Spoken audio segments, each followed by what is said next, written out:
Hello, viewers. It is a pleasure to have you. Let me start with North Korea.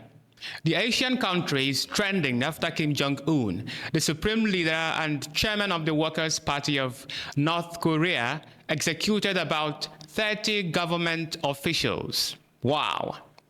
Now, some of you must have partially seen the headline and then start feeling angry with the supreme Kim Jong-un and start saying, oh, that's wickedness, that's bad. Let's delve deep and discover why this execution happened. Last month, which is August, heavy rainfall triggered widespread flooding and landslide in the country. This event was so devastating as it caused extensive damage to homes, buildings, infrastructure, and worsening the already challenging living conditions in North Korea. But much more heartbreaking is the fact that the flooding killed at least 4,000 people. 4,000 people died. Now, you know what 4,000 means, not 400. That is quite a huge number. Even the life of one person is worth more than gold. It is sacred. Then compare it to when 4,000 lives are lost. Kim Jong-un described the loss as unacceptable. I believe you are beginning to, catch a glimpse of why Kim Jong-un ordered the execution of these government officials.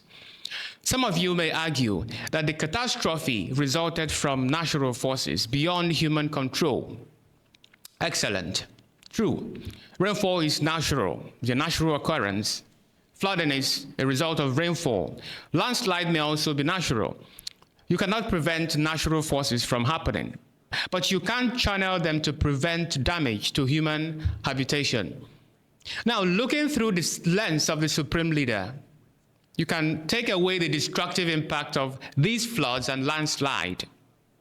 But who should be responsible, or who are responsible for preventing these natural forces? That's where government comes in.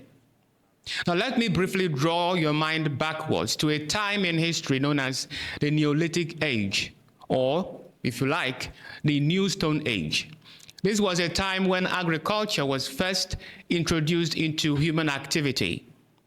Human beings were changing from being hunter-gatherers who wandered from place to place to being farmers who had permanent settlements. But the Neolithic people had no government. Government arose to solve a problem. What was the problem? A major problem was crop destruction. Floods would damage and destroy crops, leading to food scarcity and economic losses. Floodwaters would also wash away fertile topsoil, which reduced soil quality and agricultural productivity.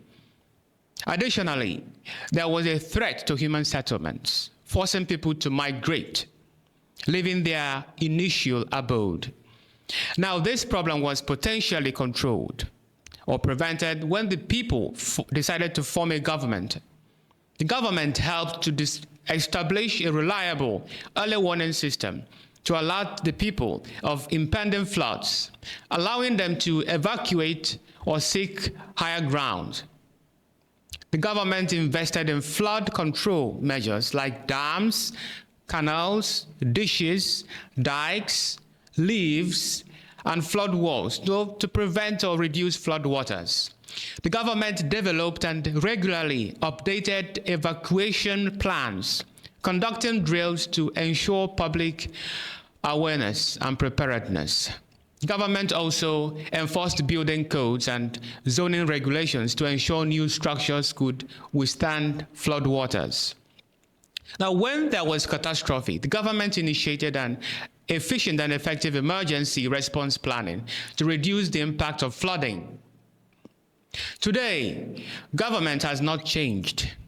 What it was in the Neolithic Age, it is today. The responsibilities are still the same. In every country, there are government bodies that oversees environmental issues, such as the Federal Ministry of Environment and the National Emergency Management Agency in Nigeria. So the supreme leader of North Korea was saying that officials who could have done more to prevent the devastation to prevent the flooding and landslide failed in their responsibilities, and they met their ultimate execution. Very sad indeed. Some Nigerians are clamoring for such an action to be replicated in Nigeria, while others would find this punishment extreme. Well, the first thing to note is that North Korea is an odd country to be compared to Nigeria. Yes, North Korea's political system is completely different from Nigeria's. The Asian country is an authoritarian state.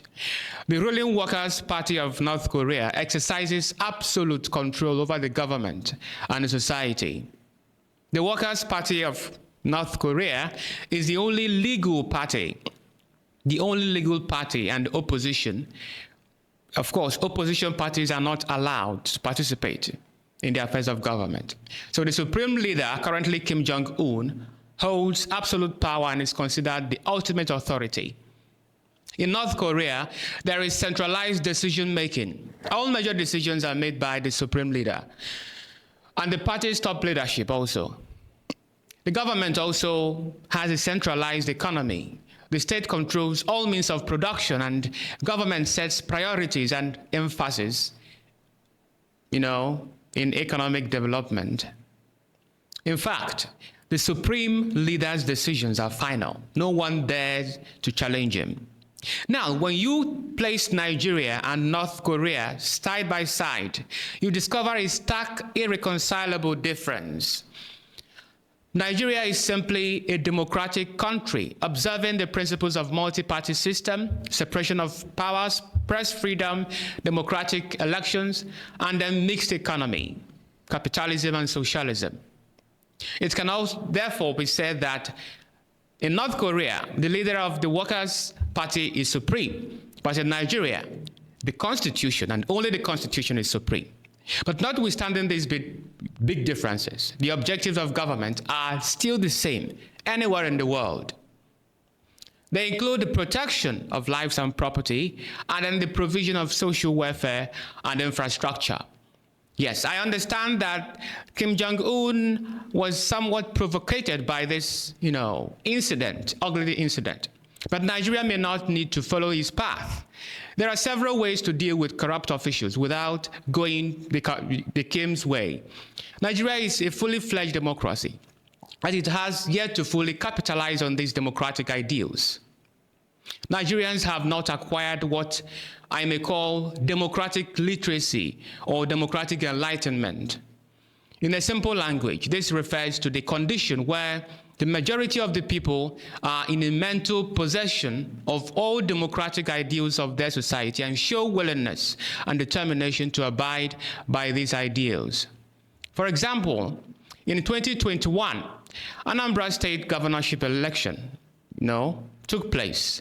There was a fairly aged woman who was caught refusing to be financially induced by political party agents at the polling unit.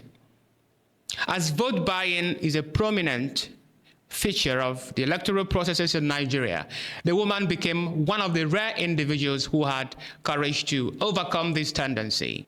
Amazed by the woman's action, the then Governor Willie Obiano granted her 1 million naira as a reward and also as a motivation for others. Now, this is a good example of democratic enlightenment I'm talking about. The woman overcame all negative inducement because she felt strongly about installing an honest, credible government into power. Apart from election, there is another way in which a people needing to deal with corrupt leaders could take. Certainly, protest or popular demonstration is not the way. Protest is a sacred democratic principle, no doubt. By virtue of this principle, it is best employed as a last resort, in which case it would not be counterproductive. Now let me give you an example. The End Bad Governance protest was neither counterproductive nor fully successful because some of its participants had motives opposing those of the majority of the protesters. Important also was the controversy around the nature of protest. The protest was tagged nationwide. But was it really nationwide? Was it really a nationwide protest? What percentage of Nigerians were involved in that protests? Now, these questions inspire us to think of another way to deal with bad leaders, besides election and protest. Now, by virtue of the Nigerian Constitution, a president can be removed by impeachment, while a lawmaker can be removed by recall. While the lawmakers are empowered to remove the president, the people are empowered to remove the lawmaker. However, the people can remove a president by issuing a threat of recall against the lawmakers. The implication of this is that if a corrupt president remains in power, the people are to be held responsible. And if the people are responsible for the president's continuous stay in power, it simply means that they have yet to attain the democratic enlightenment I talked about earlier. So staging peaceful or violent protest can influence a government positively, no doubt. But it only means improvement in the people's political consciousness. It does not mean achievement of democratic enlightenment, which is the highest point in any kind of democracy. So if autocratic states like North Korea are living up to their standard of autocracy, suppressing the rights of citizens, why can't democratic countries like Nigeria live up to the democratic standards they aspire for or they cherish? In what ways can we even acquire this democratic enlightenment? Anyway, viewers, I leave all these questions to you to answer and contemplate on.